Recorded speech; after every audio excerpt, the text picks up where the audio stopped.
여러분 안녕하십니까? 만주 역사와 지리를 가지고 강의를 하게 된 남주성입니다.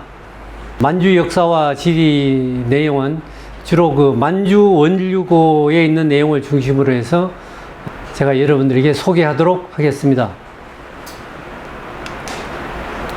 우선 제 소개를 간단히 하겠습니다. 저는 한양대학교에서 행정학 박사학위를 받았고요. 그동안에 감사원에서 오래 근무를 했습니다. 한국수력원자력에서 상임감사위원을 지냈고, 그동안에 제가 역사에 주로 관심이 많아서 흠정 만주 원료고를 2010년에 번역해서 출간한 바가 있습니다. 그 외에 인하대 고조선 연구소와 함께 고구려 평양과 그 여운, 압록과 고려 북계, 13세기 만주 고찰을 위하여 고려시대 서북계 이해, 이와 같은 주로 국경사 연구를 많이 했습니다. 다음은 만주 원류고에 기재된 고민족 국가를 한번 살펴보도록 하겠습니다. 우선 숙신이 있습니다. 여진족은 자기들의 가장 최초 조상으로서 숙신을 들고 있습니다. 근데 이 숙신은 만주 원류고에서 주리진의 의미 변한 것이다 라고 설명을 하고 있는데, 이 주리진이 조선이다 라고 말씀하시는 분도 있습니다. 그 다음은 음루죠. 음루는 숙신의 옛 나라다. 그래서 부여에 멸망했고, 그 다음에 들고 있는 게 부여입니다. 그 다음 말갈이고요. 말갈은 옛 숙신시다라고 설명하고 있습니다. 그 다음 고구려 백제 신라를 들고 있고, 근데 특히 이 중에서 여진족은 좀 신라의 후예인 것을 좀 들고 있습니다. 생각밖에 고구려의 후예라고 말 것 같은데, 신라가 금나라를 세웠고 자기들은 금나라의 후예다, 이렇게 이야기를 하고 있습니다. 그 다음 발해가 있고요. 금나라가 있고, 금나라는 여러분이 잘 아시다시피 완안부에서 설치를 했죠. 그 다음에 청이 있는데, 청은 건주여진에서 나라를 세웠죠. 그래서 이와 같이 숙신, 부여, 말갈, 발해, 금, 청, 여진족은 그와 같이 계보를 세우고 있습니다. 명대 여진족 분포를 간단히 보면요. 이 명나라가 이 요양과 심양 일대에 명나라의 요동 총병이 있었고, 그 다음에 이 조선 압록강과 두만강 북방에 건주 여진이 있었고요. 그 현재 장충과 길림, 하얼빈을 위주로 해서 해서 여진이 있었습니다. 다음 그 북방에는 야인 여진이고, 이 세 개를 여진 삼부라고 합니다. 건주 여진, 해서 여진, 야인 여진. 그 다음 여기서 가장 중요한 게 건주 여진인데요. 건주 여진은 또 세 개의 위가 있었습니다. 건주 본위하고 건주 좌위, 건주 우위가 있었죠. 그래서 이 건주 삼위는 주로 지금 오늘날의 요양 밖에 있는 그 신빈현을 위주로 분포를 하고 있었습니다. 그래서 이 누르하치는 건주 좌위에 소속된 지도자였죠. 그래서 건주 삼위는 약 인구로 따지면 한 2,300여 호 정도 되었다고 합니다. 다음은 누르하치의 조상을 한번 살펴보겠습니다. 누르하치 이 여진족은 시조로서 포고리 옹순이라는 분을 들고 있습니다. 이 포고리 옹순은 뒤에도 다시 간단히 소개를 하겠습니다만은 선녀에게 태어난 선녀의 후손이다, 이렇게 자기들이 이야기를 하고 있습니다. 그 다음에 그 윗대 6세조가 맹가천모가라는 분인데, 이분이 대단히 중요하신 분입니다. 이분이 사실상 여진족의 중시조라고 할 수가 있겠죠. 그 다음 동산, 석보제, 고편, 복만, 각찬한, 탁끝의 누르하치, 이렇게 이어지는데요. 그 중에서 누르하치의 아버지와 할아버지 탁극세와 각창하는 명나라 반명 활동에 연루돼 가지고 이성량 요동청병 이성량한테 살해를 당하죠.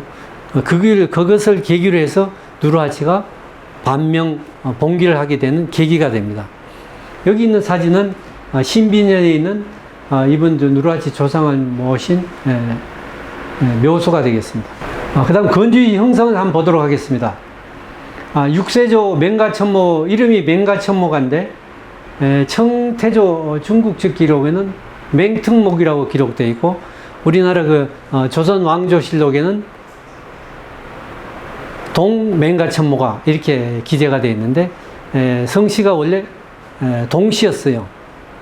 그래서 이분들이 주로 이게 흥룡강성 하얼빈 일안년에 거주를 하고 있다가, 이때 여기에 형성된 여진산부가 바로 호리계부, 타곤부, 알뚜리부 이 세 개부가 있었는데, 이 월적합이 침입을 해서 이 세 개부가 두만강 알모카이 지역으로 이동을 하게 됩니다. 이때 이동하면서 이때 당시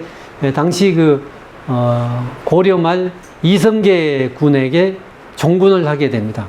그래서 이 맹가청모가는 이성계 조선 태조의 사실상 부장이나 다름없다고 할 수가 있겠습니다.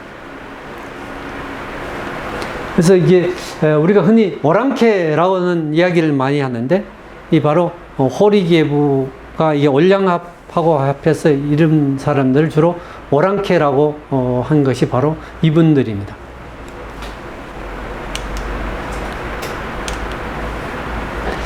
이걸 방금 말씀드린 것을 지도로 한번 살펴보면요, 여기가 흥룡강성 하얼빈이고, 하얼빈 옆에 이란시가 있습니다. 이란에서부터 여진산부가 쭉 모란강을 따라 내려와서 길림성을 내려와서 길림성 쪽에서 도나 훈춘, 두만강 건너편에 훈춘으로 갔다가 훈춘에서 다시 조선으로 들어와서 회령에 있다가 회령에서 다시 쭉 옮겨서 파저강으로 이동합니다. 파저강은 요새 오늘날 혼나를 파저강이라고 하겠습니다. 그 다음에 최종적으로는 요령성 신비년에 거주를 하면서 실력을 쌓게 되면서 이게 건주여진을 일단 통일하고 나머지 해서여진과 야인여진을 총 통합하게 됩니다. 실제 이와 같이 이 사람들이 이동을 하게 됐습니다.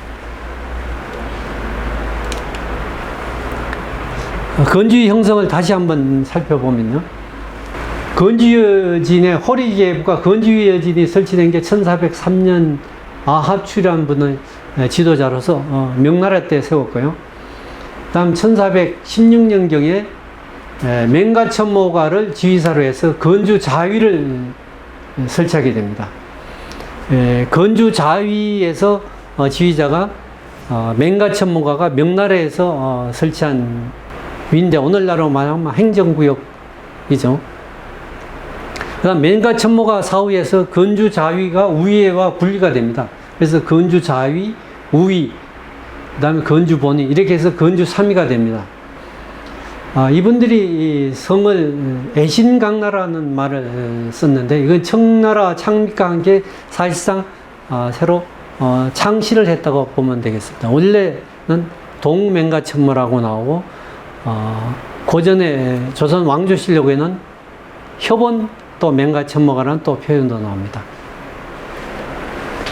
우리 흔히 애신강나라고 하면 흔히들 일반적 시중에서 신라를 사랑하고 잊지 말자라는 말과 관련이 있다, 이렇게 흔히들 이야기하는데, 그것은 아니고요. 이 애신이라는 것은 골드, 금을 말하는 것이고, 강나라는 족입니다. 즉 금족 또는 김씨라고 알면 되겠고, 이분들이 이와 같은 성을 금씨라고 한 것은 우리는 위대한 여진족이 세운 금나라의 후예다 라는 뜻에서 금씨라는 표현을 했고, 그 다음에 그 금나라를 세운 것은 신라 김씨이기 때문에 금나라의 국호는 신라 김씨에서 온 것이 틀림이 없다 이렇게 만주원료에서는 이야기하고 있습니다. 즉 애신강나성은 신라 김씨와 연관이 있다 이렇게 말할 수가 있겠습니다. 좀 전에 설명드렸듯이 이 조부와 부치는 명나라에게 이성량군에게 피살되는데 이 이성량군이 그 이성량 요동청병 명나라 요동청병은 우리 조선하고 상당히 그 연관이 많은 분입니다. 이성량의 5대조가 조선인이었다 그러고 이성량의 그 장자가 우리 그 임진왜란 때 조선을 구원하러 온 명나라 총사령관이 바로 이성량의 큰아들이고 그 둘째 아들이 이여백이라는 분이 있는데 이분은 또 청나라와의 그 유명한 우리 광해군 때 사려후 전투에서 명나라 지휘관으로 참여하는 분입니다. 이때 이와 같은 이 부친의 원수다 명나라가 그와 같이 해서 7대항을 선포하고 바로 누르하치가 반명 투쟁에 하는 계기가 되죠. 그러면 우리가 고려는 과연 여진은 어떻게 봤을까 하는 대목에서 우리 1107년에 예종 때 윤관이 여진 정벌을 하는데 이때 구성을 설치하고 영주성벽에 임문이라는 분을 시켜서 공적을 기록합니다. 공적을 기록하면서 그 내용이 뭐냐면 여진은 본래 고구려 부락이다. 그러니까 고구려 지역이라는 거죠. 고구려 후예라는 것이죠. 대대로 고려의 공직을 받고 조정의 은혜를 입었는데 하루아침에 무도하게 배반해서 우리 고려에 대항해 왔다. 지난번 고구려가 망하면서 잃었던 토지를 이번에 고려가 다시 찾은 것이고 이 땅에 다시 그 구성을 설치했으니까 왕실의 번병이 돼서 전쟁의 근심이 어서졌다. 이렇게 윤관 장군이 성벽을 성고 기록을 했는데 결국은 고려 당시에도 여진은 고구려 후예라는 인식을 갖고 있었다는 겁니다. 그 다음은 그러면 건주 여진과 조선의 관계를 한번 보겠습니다. 조선 왕조 태조실록에 보면은 태조께서 활동하실 때 야인들의 추장이 전부 다 와서 태조를 섬겼다. 그 다음에 언제나 활과 칼을 차고 잠저에서 가까이 모셨고 동정과 서벌할 때 항상 종군을 했다. 그래서 종군한 부족 중에서는 알타리두만, 협원 명가청과 이 명가천모가 나오죠. 이분이 바로 누르하치의 6세조입니다. 그 다음 화두만, 타곤두만 이런 분들이 있는데 즉 여기에 기재된 것은 태조실록이 온 약 23개 부족들이 여진 부족들이 조선 이태조를 따랐다고 기록이 되어 있습니다. 즉 사실상 조선을 건국하는데 여진족들의 이 군사력이 대단한 기여를 했다는 것을 여기 보면 알 수가 있습니다. 조선이 임금이 즉위를 하고 나서 적당히 이 부족장들에게 만호와 천호벼슬을 주었다라고 기록이 되고 있고요. 실제 맹가천모가는 태조하고 태종 때 두 번이나 한양에 와서 직접 임금을 만나서 조공을 합니다. 태조 때는 이분 맹가천모에게 오도리 상문안을 벼슬을 주고 태종 때는 상호군이라는 벼슬을 수여하는데 명나라에서 이 만주를 점령할 의도를 가지고 각 위를 설치하면서 이 맹가천모가라는 분에게 건주 자위 도지사를 수여합니다. 이때 조선과 명나라는 이 여진의 관할을 두고 상당한 알력이 있었습니다. 조선에서는 이 여진을 계속 우리 조선 쪽의 관할을 두려고 했었고 명나라에서는 다시 원나라에 이어서 계속 여진을 통제하려고 했고 상당히 갈등은 있었지만 결국은 명나라가 더 강대하니까 여진족들이 처음에는 조선 쪽에 붙는 척 했다가 가만 보니까 여진이 더 세거든요. 참 명나라가 더 훨씬 더 강대하거든요. 조선도 명나라 눈치를 보고 있고 그러니까 여진족들이 다시 명나라의 벼슬을 받으면서 이때 결국은 명나라 관할로 넘어가게 됩니다. 상당히 아쉬운 대목입니다. 그다음 우리가 이 청나라를 보면서 이 누르하치를 결국은 가장 중요한 인물인데요. 1583년 25살에 누르하치가 명나라에게 대항을 하면서 일어났을 때 불과 25살 나이에 군사라고는 수십 명 군사밖에 없고 무기라고는 조상이 남겨준 갑옷 13벌밖에 없었다고 합니다.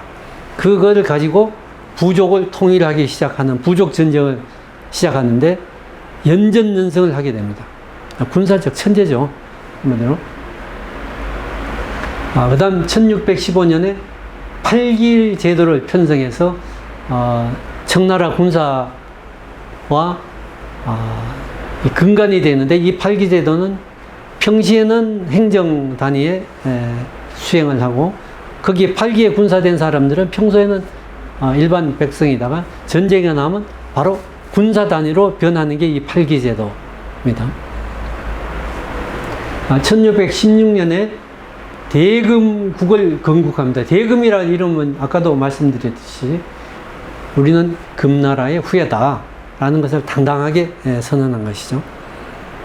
그래서 7대한이라는 것을 선포하고 7대한이라는 것은 여러 가지가 있지만 결국은 명나라에게 전쟁을 선포할 때 명분을 내세운 게 7가지. 근데 그 중에서 우리 조상을 나와 내 할아버지를 죽인 불구대천의 원수다. 이것도 7대한 중에 하나 포함되어 있습니다. 그 다음 1619년에 사루 전투가 있게 됩니다. 이 사루 전투는 여러분도 아시다시피 강해군 때 명나라의 어떤 강요에 의해서 할 수 없이 청나라를 공격하게 되는데 명나라와 조선연합군 약 20만 명이 이 사루 전투에서 청나라에게 아주 크게 패하는 전투가 크게 패하고 전부 다 우리 조선군 약 1만 3천 명은 전부 다 청나라의 포로가 되거나 또는 죽거나 이렇게 특히 그 강홍립 장군이 바로 패한 것이 1619년의 사루 전투입니다. 이 사실상 1619년 이 사루 전투로 인해서 명나라와 청나라의 실력은 확실하게 판명이 났다고 보면 되겠습니다.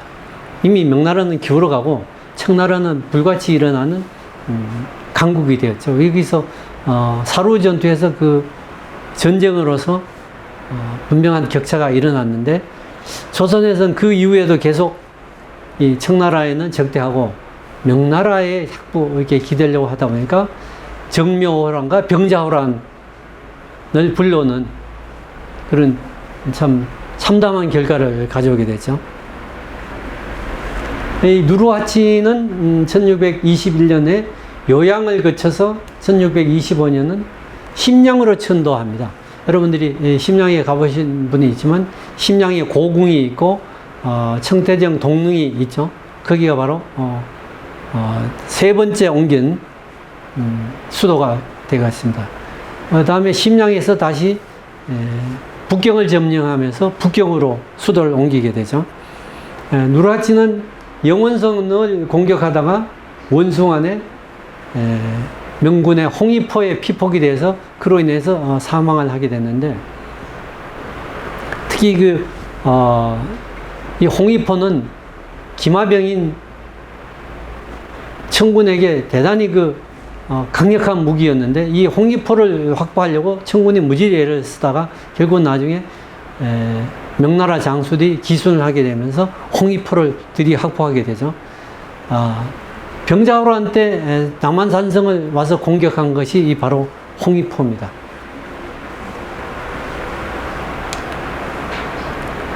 그 다음 또 중요한 인물이 우리 바로 병자호란을 일으켜갈 조선을 침공한 태종 황태극이라고 하는데 뭐 중국 발음은 황타이지라고 말하죠.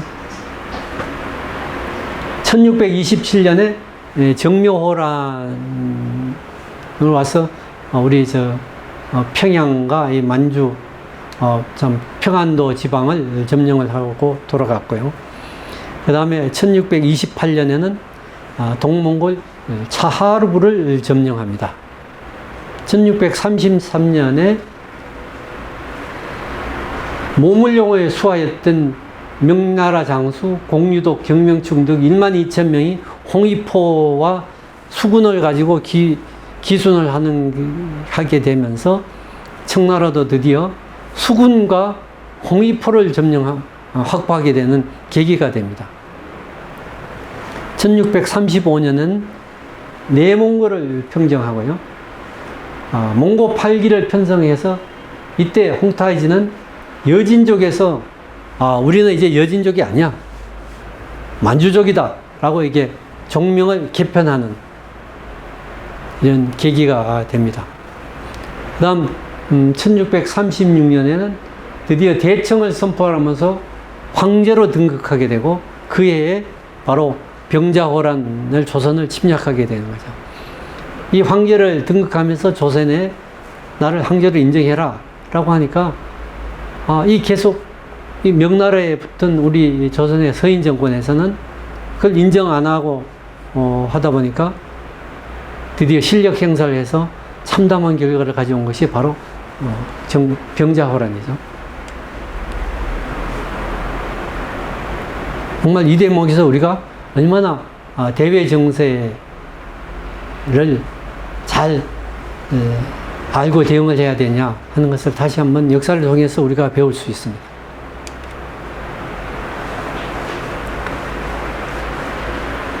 그 다음 청태종이 죽고 나자 그 다음 청태종의 아들이 너무 어렸습니다. 순치제인데 너무 어리다 보니까 후계를 둘러싸고 청태종의 장남 호거하고 청태종의 이복댕성이 도르곤이라는 분이 있는데 이분이 두 분이 강력하게 이게 후계를 다투다 보니까 이 화석액진이라는 이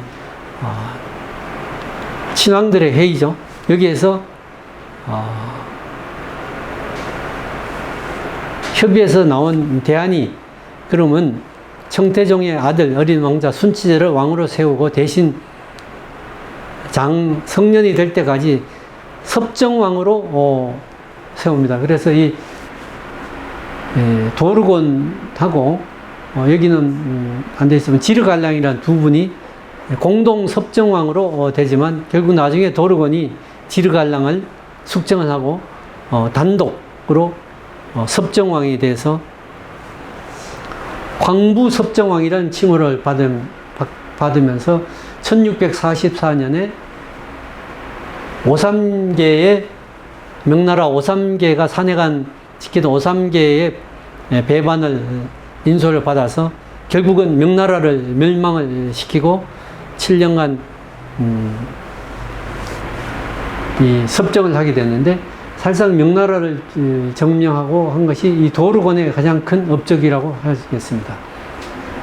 그래서 이 인구가 얼마 안 되던 이 여진족이 무려 268년간 거대한 중국을 지배하면서 현 중국의 강역을 확립하는 그런 토대를 낳았다고 할 수 있겠죠. 우리가 흔히 고구려 풍습 중에 형이 죽으면 그 형수를 그 동생들 중에 누가 같이 취해서 하는 형사치수의 풍습이 있다고 해서 야만 풍습이라고 알고 있는데 사실상 이게 당시에 야만 풍습을 받아온 유목민족에 널리 퍼져 있던 일반적인 상황인데 뭐 오늘날 같이 유목사회라는 것은 뭐 남편이 죽으면 어린 아들 되고 누가 살 수가 없고 오늘날 같이 무슨 사회보장제도가 되지도 않고 하니까 당시에 그 형제 중에 누군가가 걷어서 키는 것은 당연한 풍습이었다고 하는 것이죠. 여러분들이 중에서 혹시 명나라 현재 중국의 그 드라마 중에 대청풍문이라는 게 보셨는지 모르겠지만 이 대청풍문에 보면은 이 섭정왕 도르곤하고 청태종의 부인 효장 문왕태구하고 이렇게 사랑을 하는 이게 드라마로 굉장히 애틋하게 잘 그려져 있는데 이 효장 문왕태구는 몽골 코르친부의 왕족이죠. 왕족의 그 다음에 청태종의 부인입니다. 근데 어린 순치제를 사실상 어떻게 보면 보호하기 위해서 도르곤하고 좋은 관계를 유지할 수밖에 없었다는 또 이런 현실적인 상황도 있었다고 볼 수 있겠죠. 이 코르친부가 어디냐면은 여기가 길림성이고 여기가 요령성입니다. 여기가 북경이고 요 북쪽이 차하르부고요. 이 몽골부입니다, 당시에. 그 다음에 그 동쪽이 코르친부인데, 이 코르친부하고 여진족하고 관계가 굉장히 긴밀한 중혼을 하면서 밀접한 관계가 되어 있고요.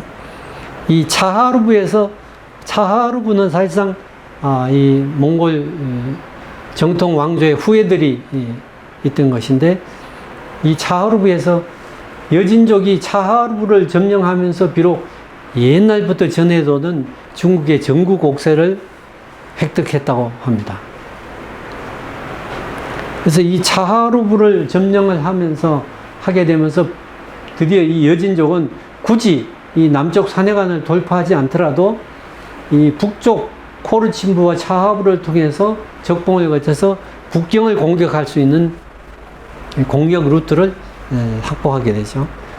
그 다음 코르친부와 차하르부를 점령하면서 비로소 전체 몽골 부족의 지지를 얻게 됩니다.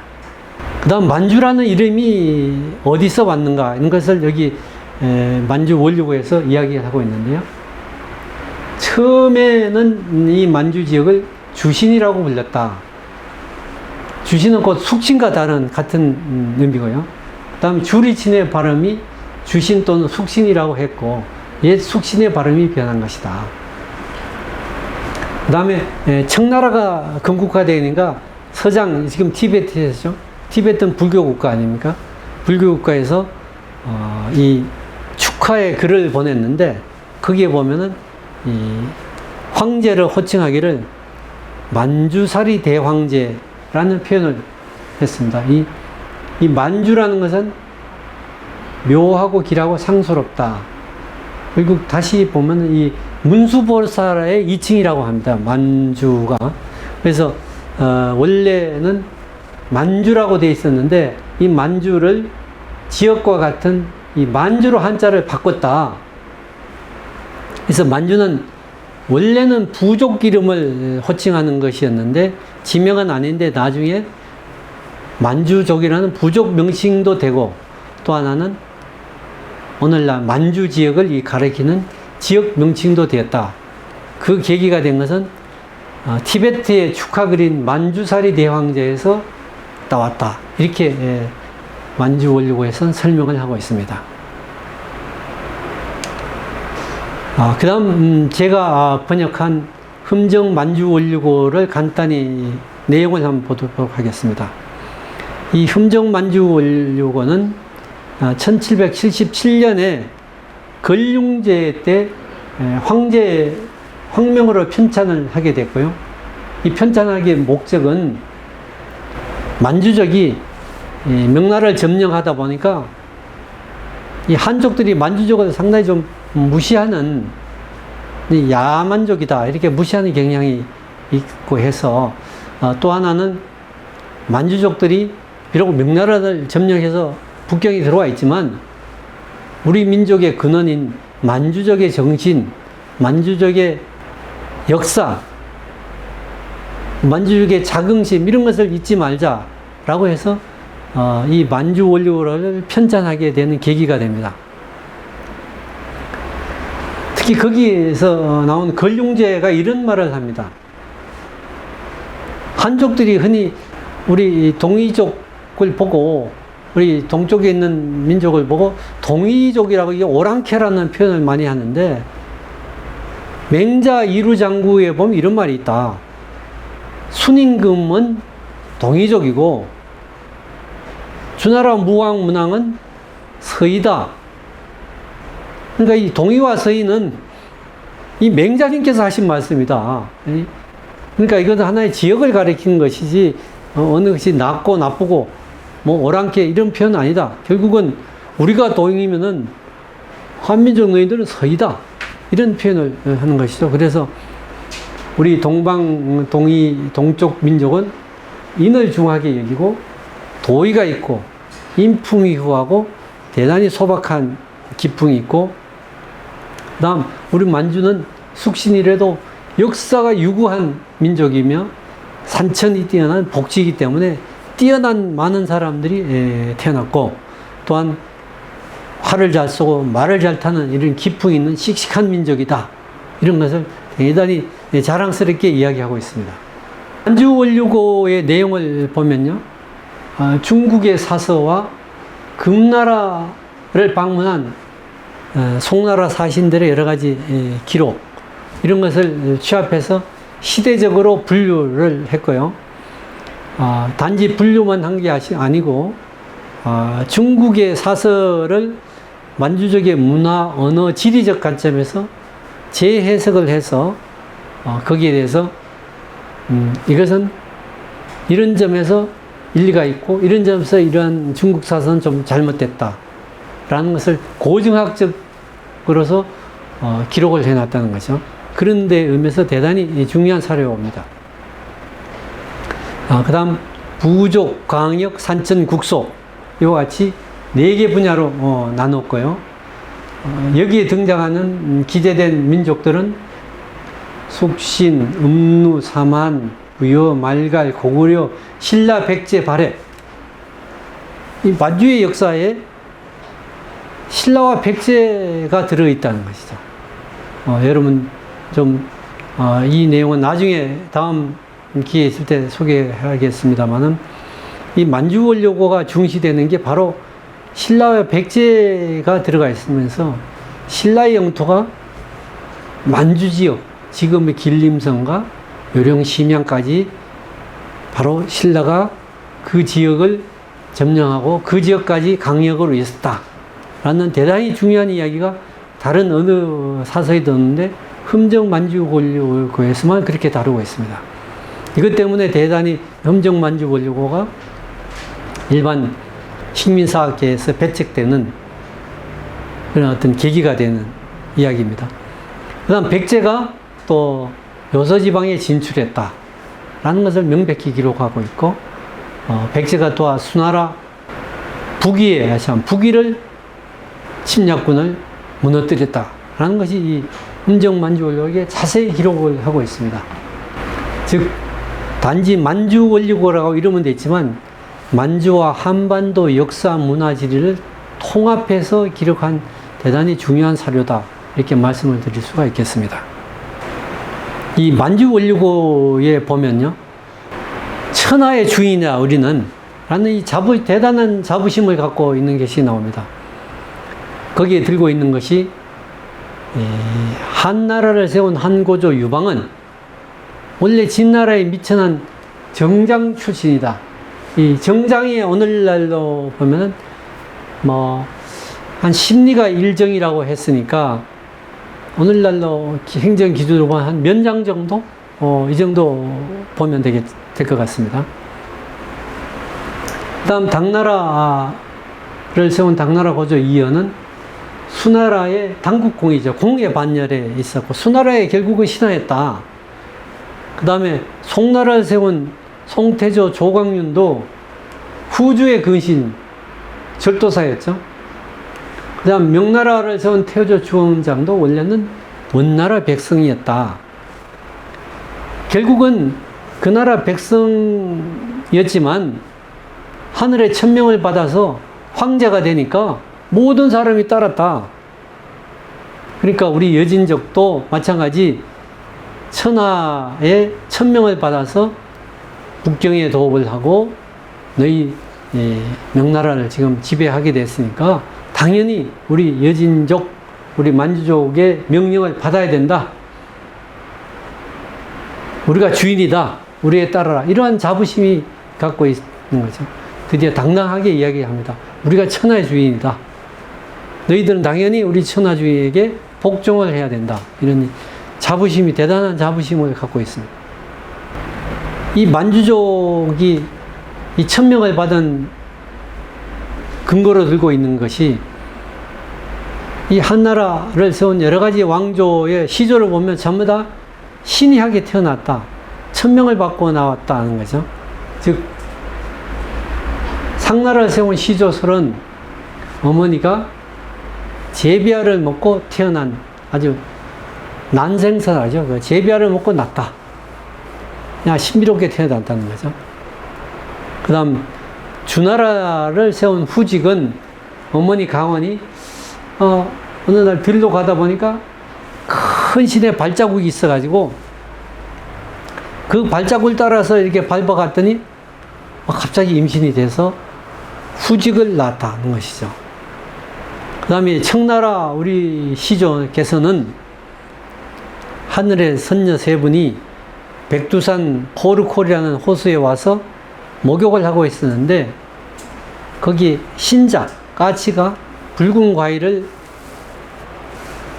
이 선녀들의 옷에 놓고 있었는데 그 선녀가 이 붉은 과일을 먹고 태어난 분이 바로 포고령성 우리 시조다. 결국은 우리 만주족은 선녀의 자손, 하늘의 자손이다. 이런 의식이 있는 거죠. 천손이다.